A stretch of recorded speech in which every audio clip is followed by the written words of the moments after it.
అందరికీ శుభోదయం.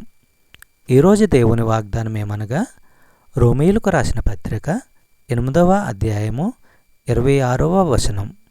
అటువలే ఆత్మయు మన బలహీనతను చూసి సహాయం చేయుచున్నాడు.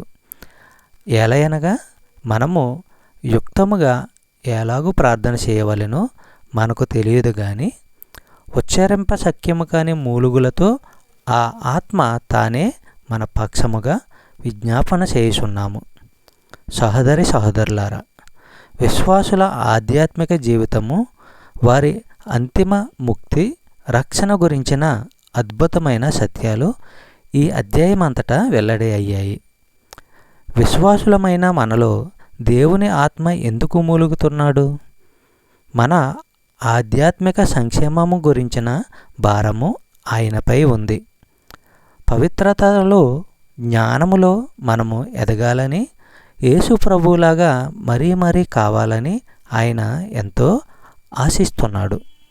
చెప్పడానికి వీలు కానంత ఆశతో మనల్ని పాపకూపము నుంచి, సైతాను ప్రభావం నుంచి తప్పించేందుకు ఆయన శ్రమిస్తున్నాడు. మనల్ని దేవుని కోసం ఫలవంతమైన సంతానంగా చేసేందుకు పాటుపడుతున్నారు. చెప్పబడిన వాగ్దానము దేవుడు దీవించి ఆశీర్వదించునుగాక. ఆమేన్.